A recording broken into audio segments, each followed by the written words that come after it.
శ్రీ మహాగణపతే నమః. శివాయ గురువే నమః. శ్రీమాత్రే నమః. ముదాకరాత్తమోదకం సదా విముక్తి సాధకం కళాధరావతంసకం విలాసి లోకరక్షకం అనాయకైకనాయకం వినాశితే భదైత్యకం నతాశుభాసునాశకం నమామితం వినాయకం. ఆ యొక్క గణపతి నవరాత్రులు చాలా అద్భుతంగా జనాలందరూ కూడా చేసుకుంటున్నారు భక్తి ప్రపత్తులతోటి. గణపతిని ఆరాధించని అసలు మనిషి ఉండడు అనుకుంటున్నాను నేను. ఎందుకంటే అందరికీ ఇష్టమైన వాడు గణపతి. మనుషులకు ఏం కావాలో, ఈ పృథ్వీలో ఉన్నటువంటి జీవరాశులకు ఏం కావాలో అన్నీ ఇవ్వగలిగినటువంటి శక్తి సంపన్నుడు గణపతి. సరే, మంత్రాలు తంత్రాలు ఇవన్నీ వచ్చిన వాళ్ళు చక్కగా గణపతి హోమం చేస్తారు, గణపతికి స్తోత్రాలు పాడతారు, గణపతి జపం చేస్తారు, గణపతి కళ్యాణం చేస్తారు, గణపతి గాథలు చెప్పుకుంటారు, గణపతి ఉత్పత్తి చెప్పుకుంటారు, ఇవన్నీ చెప్పుకుంటూనే ఉంటారు.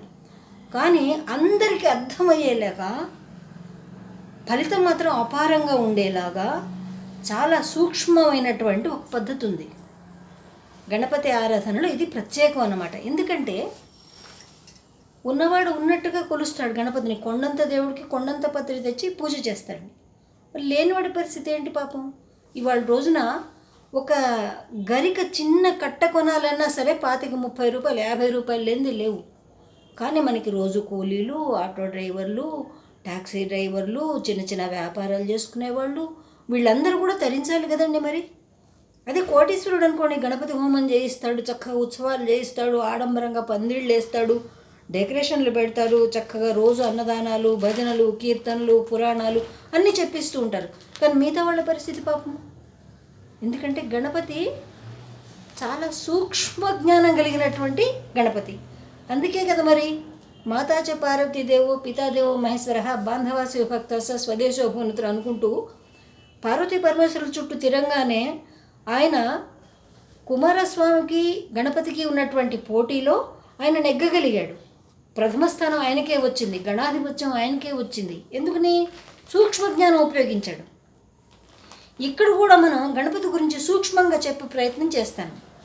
సూక్ష్మంలో మోక్షం అంటారు కదా, అందరికీ వర్తించే విధానం. అందరూ యజ్ఞయాగ క్రతువులు చేయలేరు కదండి, అందరూ పెద్ద పెద్ద పందిళ్ళు వేసి అట్టహాసం చేయలేరు కదండి. అందుకోసం అందరిని దృష్టిలో పెట్టుకుని వేద సమ్మతమైనటువంటి ఒక దాన్ని మీకు నేను చెప్పదలుచుకున్నాను. అది కూడా గణపతి గురించే. ఇందులో పార్వతీదేవికి పరమేశ్వరుడు చెప్తాడనమాట. అది ఏంటి అంత సూక్ష్మమైంది ఏంటంటే, ఎందుకంటే పార్వతీమాత అడుగుతుంది, మన గణపతికి ఉత్సవాలు జరుగుతున్నాయి కదా స్వామి, చాలా ఆడంబరంగా చేస్తున్నారు, చాలా సంతోషంగా ఉంది నాకు కూడా, కానీ అందరూ అంత ఆడంబరంగా చేయలేకపోతున్నారు, మరి వారికి కూడా గణపతి యొక్క అనుగ్రహం కావాలి కదా అని అడుగుతారనమాట. అప్పుడు పరమేశ్వరుడు చెప్పారు, ఎందుకు పార్వతి చింతపడుతున్నావు నువ్వు? అసలు గణపతి సులభసాధ్యుడు, సంతృప్తుడు, సంతుష్టుడు, శీఘ్రంగా వరమిచ్చేటువంటి దైవం. గణాధిపత్యాన్ని పొందాడంటేనే అతని సూక్ష్మతత్వం ఏంటో మనం గ్రహించుకోవచ్చు. అది ఏంటి? ఒక అక్షరమే. పెద్ద పెద్ద స్తోత్రాలు, శ్లోకాలు, మంత్రాలు చదవాలంటే అందరి వల్ల అవ్వదు కదండి, నోరెత్తురు కదా. ఏం చేస్తారు పాపం మరి? కానీ వాళ్ళకి గణపతిని ఆరాధన చేయాలని ఉంటుంది కదా. అటువంటి వాళ్ళ కోసం ఒకటే అక్షరం అది ఎట్లాంటి ఫలం ఇస్తుంది, ఆ స్వామి ఎలా ఉంటాడనేది మనకి ఇందులో విశదంగా తెలుస్తుంది అన్నమాట. గం బీజం శక్తిరోంకారః సర్వకామార్థసిద్ధయే సర్వవిఘ్న వినాశాయ వినియోగస్తు కీర్తిభః. స్వామి ఒక బీజాక్షరాన్ని కలిగి ఉన్నాడు, అది సిద్ధమంత్రం అని చెప్పబడుతోంది. ఇది చాలా రహస్యమైనది, రహస్యంగా ఉన్నది. రహస్యంగా లోపల మననం చేసుకున్నా సరే మీకు యజ్ఞఫలాన్ని ప్రసాదిస్తుంది. యజ్ఞంతోటే మనకి కోరికలన్నీ కూడా నెరవేరుతాయి. మనం ఏ కార్యం కోసమైతే మనం చేస్తున్నామో ఆ కార్యం జయప్రదం అవుతుంది. సమాజంలో మనం మంచి స్థాయికి వినియోగింపబడతాము. అంటే మనం ఒక స్థాయిలో ఉంటే అందరికీ ఉపయోగపడతాం కదండి. మనం మనకే వేస్తాయి, లేకపోతే మనం ఇతరులకు ఏం చేస్తాం చెప్పండి. కాబట్టి అన్ని విఘ్నాలను కూడా తొలగేట్టు చేస్తుందన్నమాట. గం బీజం శక్తిరోంకార. ఈ గమ్ అనేటువంటి అక్షరం ఏదైతే ఉందో అది ఓంకార స్వరూపం అని చెప్పబడుతుంది. గణపతి ఓంకార స్వరూపుడు. ఎందుకంటే ఓంకారాన్ని ఉచ్చరించాలంటే మనకి మంత్రోపదేశం కావాలి, ఒక పద్ధతి ఉండాలి, ఒక స్థాయి కలిగి ఉండాలి. పగ ఏకాక్షర ఉపాసన ప్రణవం అనేది గృహస్థులకు నిషిద్ధము, స్త్రీలకు నిషిద్ధము, మిగతా వర్ణాల వాళ్ళకు కూడా నిషిద్ధము. అందరికీ కుదరదు. కానీ మనం గణపతిని ఆరాధించాలి సులభంగా అంటే గమ్. గమ్ అనేది బీజాక్షరం అన్నమాట. అది ప్రణవంతో సమానమైంది. ప్రణవ ఉచ్చారణ ద్వారా ఏమేం ఫలితాలు వస్తాయా, ఈ గమ్ అనే అక్షరంతో కూడా అన్ని ఫలాలు వస్తాయి. అంతకన్నా ఇంకెక్కువ ఉపయోగపడుతుంది. పైగా శీఘ్రంగా సిద్ధి పొందడానికి అవకాశం ఉందన్నమాట. ఇది గం బీజం శక్తిరోంకార. శక్తి స్వరూపం అని చెప్పబడుతుంది. ఇది గమ్ అంటేనే గణపతి శక్తి ప్రతీక. గణపతి శక్తి సామర్థ్యాలు మనందరికీ కూడా చాలా విదితం, చాలా తెలుసు. ఆయన గాథలన్నీ కూడా తెలుసు. గం బీజం శక్తిరోంకార సర్వకామార్థ సిద్ధయే. గం బీజం ఇది బీజస్వరూపంలో ఉంటుంది. అంటే బీజం గట్టిగా ఉంటేనే మనకి సృష్టి ఆవిర్భావానికి కావాల్సినటువంటివన్నీ దొరుకుతాయి. విత్తనం గట్టిగా ఉంటాయి కదా చెట్టు మొలిచేది, అలా అనమాట. మనకి అంత సమర్థతని, వ్యాప్తి చెందగల సమర్థతని ఇది మనకి ప్రసాదిస్తుందన్నమాట. గం బీజం శక్తిరోంకార సర్వకామార్థ సిద్ధయే. మనకి ఏమేమి కోరికలు ఉన్నాయో అవన్నీ కూడా సిద్ధించడానికి ఈ ఏకాక్షర బీజం అనేది మనకి చాలా ఉత్కృష్టమైనటువంటిది, ఉన్నతమైనటువంటిది, ఫలప్రదమైనటువంటిది చెప్పబడుతుంది. ఇది ఎవరు చెప్పారు? శివుడు సాక్షాత్తు పార్వతీమాతకి చెప్పాడు అనమాట. సో గణపతి అంటే శివుడికి ఎంత ఇష్టం అండి అసలు. సర్వ విఘ్న వినాశాయ వినియోగస్తు కీర్తిత. మనం ఎవరికైనా ఏదైనా సహాయం చేస్తేనే కదా మనకి కీర్తి వస్తుంది. ఎవరికైనా ఏదైనా ఇస్తే కదా మనకి కీర్తి వస్తుంది. ఏదైనా మంచి పనులు చేస్తే కదా మనకి కీర్తి వస్తుంది. ఏమైనా విజయాలు సాధిస్తే కదా మనకి కీర్తి వస్తుంది. కాబట్టి ఈ మంత్రబీజాక్షరం వల్ల శక్తి శుభ్రంగా, శక్తితో పాటుగా కోరికలన్నీ తీరటము, మనం దారుఢ్యాన్ని కలిగి ఉండటము, అందరికీ సహాయం చేయగల శక్తి రావటము, ప్రజలకి, దేశానికి, ప్రపంచానికి, విశ్వానికి కూడా మనం ఏదో రకంగా ఉపయోగపడాలి.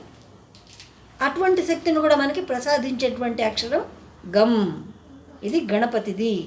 కాకపోతే దీన్ని మనం ఆచరించాలంటే పెద్ద నియమాలేం అవసరం లేదు. శుభ్రంగా స్నానం చేసి శుచి అయి ఒక మంచి స్థలంలో కూర్చుని శుభ్రంగా ఒక పీట కానీ ఏదైనా వేసుకుని, పీట లేకపోతే దావళి వేసుకుని లేదా చాప వేసుకుని సింపుల్గా కాస్త విభూతి పెట్టుకుని వీలైతే రుద్రాక్ష ధరించి ఈ జపాన్ని కనుక, ఈ ఒక అక్షరాన్ని కనుక మనం సాధన చేయడం మొదలు పెడితే సృష్టిలో ఉన్నటువంటి శక్తి సామర్థ్యతలు, విజయాలు, ధనము, ఐశ్వర్యము, ధాన్యం అన్నీ కూడా ఆ యొక్క సాధకుడి వశం అవుతాయని ఈ మంత్రం మనకు చెప్తోందనమాట. ఇది గమ్ అనేది మంచికి మాత్రమే ఉపయోగించాలి. అన్ని వర్ణాల వాళ్ళు చేసుకోవచ్చు. అరే మాకు మంత్రార్హత లేదు, మేము మంత్రం చేయలేము, పూజ చేయలేము, జపం చేయలేము, ఎవరైతే బాధపడుతున్నారో వాళ్ళందరూ కూడా హాయిగా గం గణపతియే నమః, గం గణపతియే నమః అనుకోవచ్చు. గణపతియే నమః అని కూడా పలకలేమనుకోండి, నమః ఆ పలకట్లా కొందరికి. పుట్టి గమ్ అనుకోండి చాలు. ఈ గమ్లో ఇన్ని రహస్యాలు దాగున్నాయి. ఇంకా పరమాత్మ స్వరూపం ఇంకా ఎలా ఉంటుంది? ఇంకా రక్తాంభోజస్వరూపం లసదరుణ సరోజాధిరూఢం త్రినేత్రం పాశం చైవాంకుశం వా వరదమభయరూపం బాహుబిర్ధాం శక్త్యాయుక్తం గజాస్యం పృథితరం జఠరం నాగయజ్ఞోపవీతం దేవం చంద్రార్ధచూడం సకలభయహరం విఘ్నరాజం నమామి. రక్తాంభోజస్వరూపం, ఎర్రటి కమలాల వంటి రూపం కలిగినది. అంటే సింధూర వర్ణం అన్నమాట. ఎర్రటి కమలాలు ఉంటాయి చూసారా, కలువ పూలు కాదు కమలాలు. ఆ వర్ణంలో స్వామి స్వరూపం ఉంటుంది. మనం ధ్యానంలో కూర్చున్నప్పుడు ఆ వర్ణాన్ని ఊహించుకుని, ఆ రంగుని ఊహించుకుంటే మనకి ఒక ఆకారం అనేది ఏర్పడుతుంది అనమాట. అది ఎలా ఏర్పడుతుంది? రక్తాంభోజస్వరూపం లసదరుణ సరోజాధిరూఢం. అంతేకాకుండా అరుణవర్ణంలో ఉంటాడు స్వామి. ఆ ఎర్రటి కమలంలో, అరుణవర్ణంలో, ఆ యొక్క ఆ కమలంలో ఆసీనుడై ఉంటాడనమాట. త్రినేత్రం, 3 కనులు ఉంటాయి. 3 కనులు ఉండేది ముగ్గురికే మనకి, ఇంతమంది దేవతల్లో కూడా. శివుడికి, అమ్మవారికి, గణపతికి 3 నేత్రాలు ఉంటాయన్నమాట. పాశం చైవాంకుశం, పాశం ఉంటుంది, అంకుశం కూడా ఉంటుందన్నమాట. పాశం చైవాంకుశం వా వరదమభయ రూపం. చక్కగా అభయహస్తమిస్తూ చక్కటి రూపాన్ని కలిగి ఉంటాడనమాట. బాహుభిర్ధారయతాం, చేతుల్లో అంకుశము పాశము కలిగి ఉండి అభయము ముద్రని, వరద ముద్రని చేపట్టి 4 చేతులతోటి చక్కగా ఆసీనుడై కమలంలో ఉంటాడు. ఈ రూపాన్ని మనం ఇట్లా ఇమాజిన్ చేసుకున్నాం అనుకోండి, మన మనసు అక్కడే నిలబడుతుంది. మామూలుగా అయితే పెద్ద పెద్ద విగ్రహాలు ఉంటే మనకు చూడంగానే మనసుకు హత్తుకుని ఏకాగ్రత అనేది కుదురుతుంది. కానీ పెద్ద విగ్రహం అందరూ పెట్టుకోగలుగుతారా చెప్పండి? చిన్న విగ్రహం కొంటే 200-300 రూపాయలు అవుతుంది. పెద్ద విగ్రహం అంటే లక్షల్లో కావాలి. ఎక్కడి నుంచి తెచ్చుకుంటారు పాపం చాలామంది చెప్పండి. వాళ్ళ కోసం సులువైన మార్గం అనమాట ఇది. లక్షలు ఖర్చు పెట్టి పెద్ద విగ్రహం పెట్టుకున్న వాళ్ళు కూడా ఈ రూపాన్ని ధ్యానించవచ్చు. ధ్యానించకూడదని ఏం లేదనమాట. అంటే ధ్యానానికి తొందరగా వశమయ్యేటువంటి రూపం కలిగినటువంటి పరమాత్మ గణపతి అన్నమాట. శక్త్యాయుక్తం గజాస్యం పృథితర జఠరం నాగయజ్ఞోపవీతం. శక్త్యాయుక్తం, శక్తి ఆయుధాన్ని కలిగి ఉండి, గజముఖం కలిగి ఉండి, ఏనుగు ముఖం కలిగి ఉండి, పెద్ద పొట్ట ఉంటుంది. ఆ పొట్ట ఎక్కడి దాకా కూర్చుంటే గణపతి పరమాత్మ పొట్ట నేలకాంతూ ఉంటుందన్నమాట. అంత పెద్ద పొట్ట ఉంటుంది. ఎందుకంటే విశ్వంభరుడు విశ్వానంద ధరించాడు కాబట్టి ఆయన పొట్ట పాపం అలా అయిపోయిందనమాట.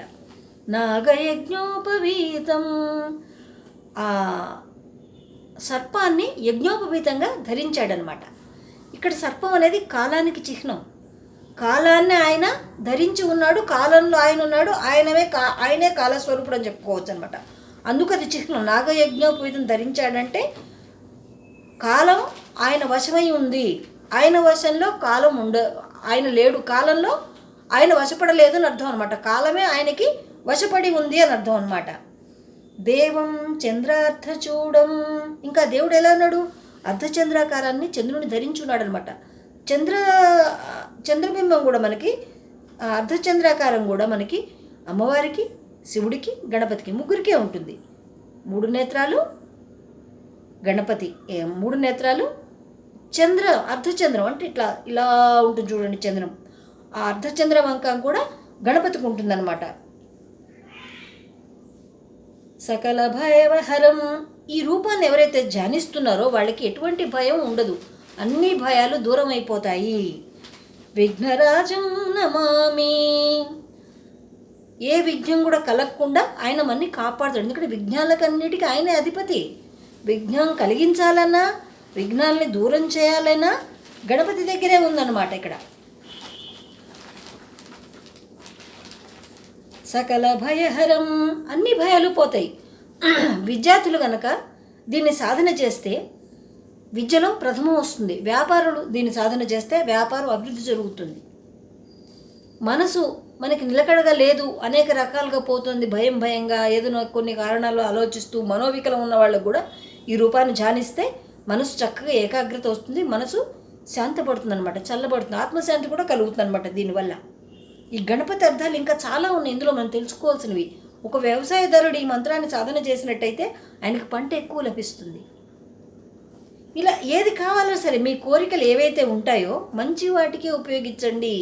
చెడు వాటికి ఉపయోగిస్తే అవి ఎప్పటికైనా కూడా ప్రమాద హేతువులు. ఎందుకంటే ఎవరినైనా బాధిద్దామని చెప్పి ఒకటి విసిరితే మనకి 2 వచ్చి తగులుతాయి. ఇది బాగా గుర్తుపడింది. అందుకే దీన్ని శివపరమాత్మ కూడా రహస్యం అని చెప్తున్నాడు. రహస్యంగా ఉంచుకోండి, మీరు చేస్తున్నట్టు ఎవరికి చెప్పక్కర్లేదు. మంచి వాటికి మాత్రమే ఉపయోగించండి. సమాజ సేవ ఉపయోగిస్తారా, లేదా ఇంకా ఎవరికైనా సహాయపడదలుచుకున్నారా, ఏమైనా నిర్మించదలుచుకున్నారా? ఇప్పుడు ఒక గుడో గోపురమో ఇల్లో ఏదో కట్టుకోవాలనుకున్నాం, లేదా పిల్లకో పిల్లాడికో పెళ్లి సంబంధం చూడాలనుకున్నాం. వాటికి అన్నిటికీ కూడా ముందు ఇది మొదలుపెట్టి దీన్ని పారాయణ చేసుకుని ఒక 108, 1008, 1,00,000 చేస్తారా మీ ఇష్టం.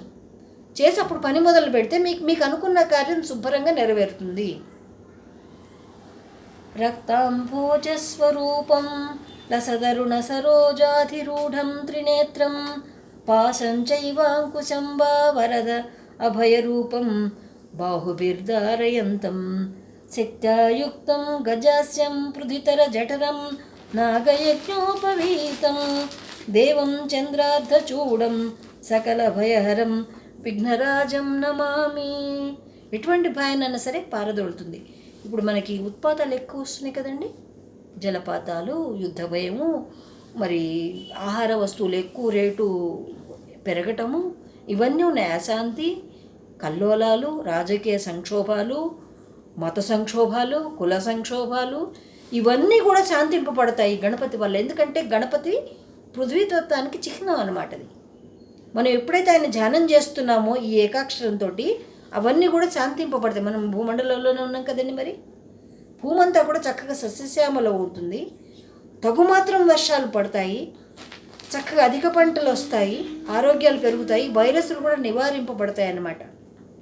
దీనికి ఇంత శక్తి ఉన్నటువంటిది ఇది గణపతి. మనకు ఒక డౌట్ ఎప్పుడు, గణపతి ఎప్పుడు పుట్టాడు అని. గణపతికి పుట్టుక లేదు. ఆ గణపతి కూడా అసలు ఆవిర్భావం కింద లెక్కపడుతుంది. మనకి వినాయక వ్రత కల్పంలో మనం కథ చదివేటప్పుడు అమ్మవారు నలుగు పిండి పెట్టుకుందని, బొమ్మను తయారు చేసింది, ప్రాణ ప్రతిష్ఠ చేసింది. సరే శివుడు వచ్చాడు. ఆ బాలుడు ఎప్పుడైతే మా అమ్మ లోపల అభ్యంగన స్నానం చేస్తుంది కాబట్టి మీరు రావటానికి వీల్లేదంటే శివుడి కోపం రావటం, తల తీసటం, ఇవన్నీ మనకి ఒక కథలా చెప్తారు. కానీ అంతకుముందే మనకి ఇక్కడ గణపతి ఉన్నాడు, గణేశ్వరుడు ఉన్నాడు. గణేశ్వరుడి ప్రతి కల్పంలో కూడా ఒక్కొక్క గణపతి వస్తున్నాడు మనకి. ఈ గణపతి ఎక్కడంటే మనకి లలితా సహస్రనామంలో చెప్పబడింది, బ్రహ్మాండ పురాణంలో ఉంది. ఈ కామేశ్వర ముఖాలోక కల్పిత శ్రీ గణేశ్వర. కామేశ్వరుడి అమ్మవారిలా చూసినప్పుడు, ఇద్దరు చూపులు కలుసుకున్నప్పుడు వాళ్ళ మనసులో ఏ కోరిక అయితే ఉందో అప్పుడు గణపతి ఆవిర్భావం చెందాడు. అక్కడ గణపతి ఆవిర్భావం చెందాడు, పుట్టడం కాదు. ఇక మనుషుల దేవతల కలయిక కానీ 9 నెలలు మోయటం కానీ అలా ఉండదు. వాళ్ళు మనసు ద్వారానే ఆవిర్భావం చెందాడు అనమాట. పార్వతీ పరమేశ్వరులు ఇద్దరి రూపము కూడా అందుకే గణపతికి వచ్చింది. ఇక్కడ గణపతి కంటికి 3 కన్నులు ఉంటాయి, చంద్రరేఖ ఉంటుంది, యజ్ఞోపవీతం ఉంటుంది. శివుడికి ఎన్ని చిహ్నాలు ఉన్నాయి, ఈయన కూడా అన్ని చిహ్నాలు ఉన్నాయి. ఈయన కూడా త్రిశూలం పట్టుకుంటాడు, కత్తి పట్టుకుంటాడు, చక్రం పట్టుకుంటాడు, అన్నీ పట్టుకుంటాడు అనమాట. గణపతి చాలా శక్తివంతుడు. ఎవరైనా ఏ కార్యం అవ్వట్లేదు, బండకబడిపోతుంది, ఏది పట్టుకుంటే అది వాళ్ళకి పని జయం కలగదు. మట్టే బంగారం పెట్టినా మట్టి చేసేస్తారు వాళ్ళు. అటువంటి హస్తాలు ఉంటాయి కొన్ని. ఆ హస్తాలు, అటువంటి హస్తాలు ఉన్నవాళ్ళు లేదా ప్రతిసారి వ్యాపారంలో పెట్టుబడి పెట్టడం, నష్టపోవటం, పెట్టుబడి పెట్టడం, నష్టపోవటం, వీళ్ళందరూ చేయాల్సిన పని ఏంటో తెలుసా అండి? చిన్న టెక్నిక్ ఉంది అందులో. ఈ ఒక్క ఏకాక్షర బీజాన్ని సాధన చేసి 108, 1000 లేదా అసంఖ్యాకమా సంఖ్య ప్రకారం చేసుకుని ఎప్పుడైనా సరే జపం చేయాలంటే పరగడుపునే చేయాలి. స్నానం చేయటం, పరగడుపును చేయడం, విభూతి పెట్టుకోవటం పరగడుపునే చేయాలి. అది అయిన తర్వాత కాఫా, టీయా, టిఫిన్, భోజనం ఏదో ఒకటి చేయాలన్నమాట. ఎందుకంటే మంత్రం మనకి తొందరగా సిద్ధిస్తుందన్నమాట. అప్పుడు మంత్రం వంట పట్టాలి, అప్పుడు కానీ అది సిద్ధించడం అనేది జరగదన్నమాట. డొక్క శుద్ధి అంటారు చూడండి. డొక్క శుద్ధి ఉంటే కానీ వాక్సిద్ధి రాదు. వాక్సిద్ధి వచ్చిందంటే అది పని చేసే పని జయప్రదం అవుతుందన్నమాట. అటువంటి వాళ్ళు ఏం చేయాలంటే ఇది సాధన చేసిన తర్వాత ఈ మంత్రాన్ని, ఈ ధ్యానాన్ని ఊహించుకొని, స్వామి సింధూరవర్ణంలో ఉంటాడు, చక్కగా ఎర్రటి కమలంలో కూర్చుని ఉంటాడు. ఆయన చక్కగా పాశము, అంకుశం పట్టుకుని ఉంటాడు, శక్తి ఆయుధాన్ని పట్టుకుని ఉంటాడు, గజముఖం ఉంటుంది, పెద్ద పొట్ట ఉంటుంది, నాగయజ్ఞోపవితాన్ని ధరిస్తాడు, చంద్రచూడని ధరిస్తాడు. ఇలా ఊహించుకుని ఆ యొక్క స్వామిని మనోఫలకం మీద తెచ్చుకోండి. కళ్ళు మూసుకుని ఆ ఇమేజ్ని తెచ్చుకోండి. మీరు తెచ్చుకుని ఈ ఏకాక్షర సాధన చేయండి. చేస్తే మీకు ఏ పనైనా సరే వెంటనే శీఘ్రంగా ఫలప్రదం అవుతుంది. మరి స్వామికి ఏం నైవేద్యం పెట్టాలి? చెరుకు గడలు, అరటిపళ్ళు, బెల్లము లేదా బెల్లం పానకము, వడపప్పు, పనస తొనలు, ఏవైనా సరే మీకు ఏవి అందుబాటులో ఉంటే అవి అన్నీ దొరికితే అన్నీ ఆ స్వామికి నైవేద్యంగా సమర్పించి స్వామితో మాట్లాడండి. చెప్పండి, మీరైతే ఏదైతే ఇమాజిన్లో తెచ్చుకున్నారో ఆ గణపతితో మీరు సంభాషించండి. నోరు తెరవక్కల, మనసుతోటే, స్వామి నేను ఈ కార్యం చేస్తున్నాను, నా విఘ్నాల్ని తొలగించవలసింది, నాకు ఈ కార్యము సఫలత చెందేలా అనుగ్రహించు స్వామి అని చెప్పి ఆయన ఒక్క నమస్కారం పెట్టి ఈ పదార్థాలు ఆ స్వామికి నైవేద్యం పెట్టండి. వీలుంటే మీ దగ్గర ఉన్నటువంటి గణపతి దేవాలయానికి వెళ్ళండి, ఆయనకు కూడా మీ మనసులో చెప్పండి. మీరు అరటిపళ్ళు ఇస్తారా, చెరుకు గడి ఇస్తారా, బెల్లం ముక్కలు ఇస్తారా, ఇవ్వండి, పటిక బెల్లం ఇవ్వండి, వడపప్పు ఇవ్వండి, మీ శక్తి అనుసారం ఇచ్చి ఆయనకి నమస్కారం పెట్టి ఆయనకు కూడా చెప్పండి, స్వామి నేను ఇలా పని మీద వెళ్తున్నా కదా, పిల్ల పెళ్లి పెట్టుకున్నా, లేదా ఒక ఇల్లు కట్టాలనుకుంటున్నా, లేదా ఒక యాత్ర చేయాలనుకుంటున్నా, ఒక వ్యాపారం చేయాలనుకుంటున్నా, లేదా ఒక పరీక్షకి వెళ్తున్నా, మంచిగా చదువుకోవాలనుకుంటున్నా, ఏం కోరుకున్నా సరే. ఆడవాళ్ళైతే సరే చాలా కోరికలు ఉంటాయి కదా ఆడవాళ్ళకి. సువర్ణాభరణాలు కావాలి, పట్టు చీరలు కావాలి, ఇవన్నీ ఏది కోరినా సరే ఇస్తాడు పరమాత్మ. ఆయనకు అన్నీ అనుగ్రహించలేని శక్తి ఆయన దగ్గరే ఉందన్నమాట. ఆయన నమస్కారం పెట్టి అప్పుడు మీరు ఆ పనిని మొదలు పెట్టారు అనుకోండి, చక్కగా హ్యాపీగా నిర్విఘ్నంగా అన్ని పనులు చక్కగా పూర్తవుతాయి అన్నమాట. ఈ గణపతి అంత శక్తివంతుడు అనమాట. పెద్ద పెద్ద స్తోత్రాలు, మంత్రాలు, హోమాలు చేయటం సాధ్యపడినప్పుడు, వీళ్ళు లేనప్పుడు, కుదరనప్పుడు, చేయలేని వారు, అవకాశాలు లేని వాళ్ళు, వీళ్ళందరూ కూడా ఈ ఒక్క అక్షరాన్ని పట్టుకోండి చాలు. చిన్నపిల్లలు కానీ పెద్దవాళ్ళు కానీ. స్త్రీలు అశౌచంలో ఉన్నప్పుడు దీన్ని పలకకండి. పంతాలకి పోవటం, మేము ఎందుకు చేయకూడదు, మేము ఎందుకు యుద్ధాలు లేకుండా ఆ సమయంలో పలకకండి. మిగతా అప్పుడు శుభ్రంగా చేసుకోవచ్చు. కూర్చుని చక్కగా ఏదైనా ఆసనం వేసుకుని కూర్చుని బాస్పేట్ వేసుకుని చక్కగా సాధన చేయండి. గం బీజం శక్తిరోంకారః సర్వకామార్థసిద్ధయే సర్వవిఘ్న వినాశాయ వినియోగాస్తు కీర్తితః. రక్తాంభోజస్వరూపం రసదరుణ సరోజాధిరూఢం త్రినేత్రం పాశం చైవాంకుశం వా వరదమభయరూపం బాహుభిర్ధారయంతం శక్తాయుక్తం గజస్యం పృథుతరజఠరం నాగయజ్ఞోపవీతం దేవం చంద్రార్ధచూడం సకలభయహరం విఘ్నరాజం నమామి. మీకు ఈ పద్యాలు శ్లోకం రాకపోయినా సరే మీరు అలా ఊహించుకోండి చాలు. స్వామిని ఎర్రటి కమలంలో ఉన్నాడు, అరుణవర్ణంలో ఉన్నాడు స్వామి, పెద్ద పొట్ట ఉంది, చక్కగా పాశము అంకుశము ఇవన్నీ పట్టుకున్నాడు, అభయవరద ముద్ర ఇస్తున్నాడు, యజ్ఞోపవీతం కట్టుకున్నాడు, తామర పూలు కూర్చునున్నాడు. ఈ రూపాన్ని ఊహించుకుంటూ గం గణపతయే నమః, గం గణపతయే నమః అనుకోండి.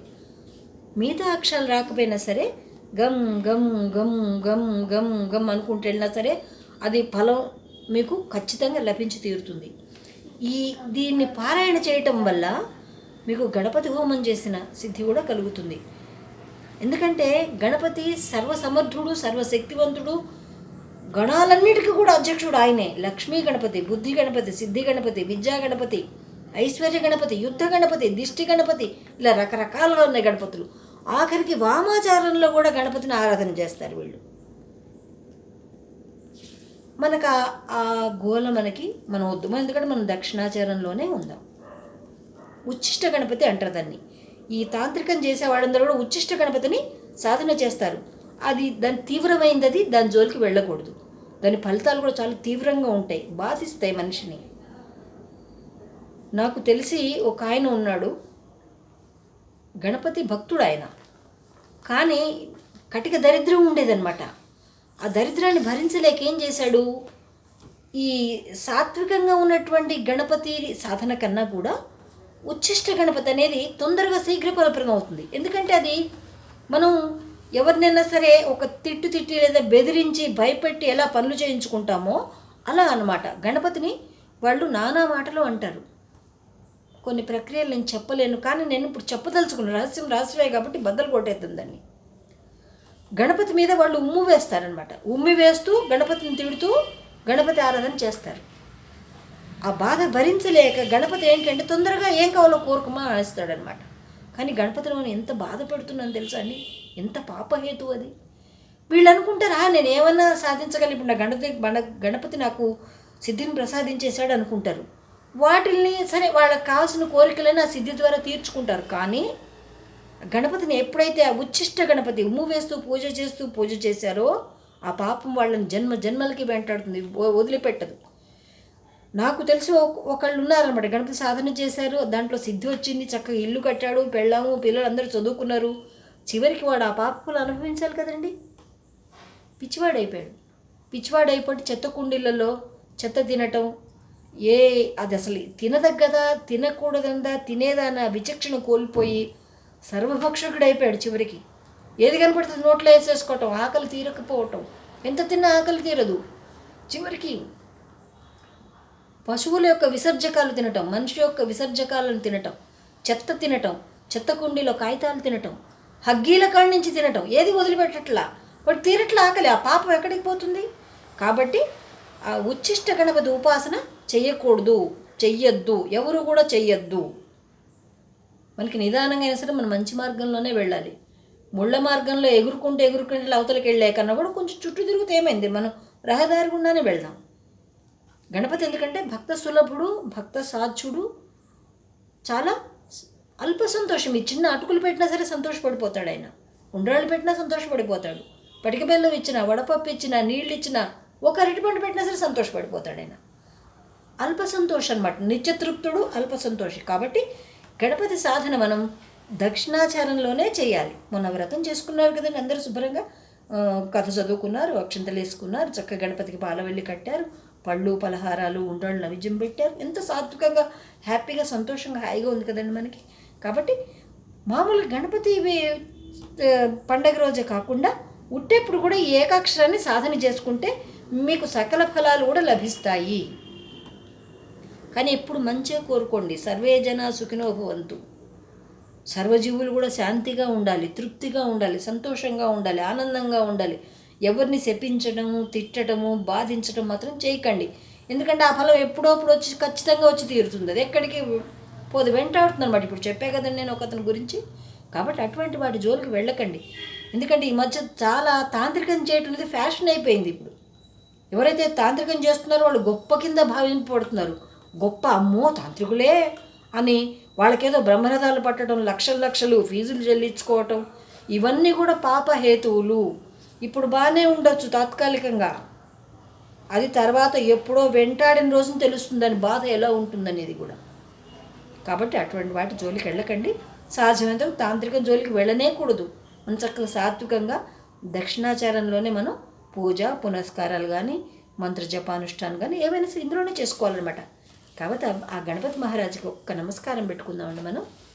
జై హింద్, మేరా భారత్ మహాన్.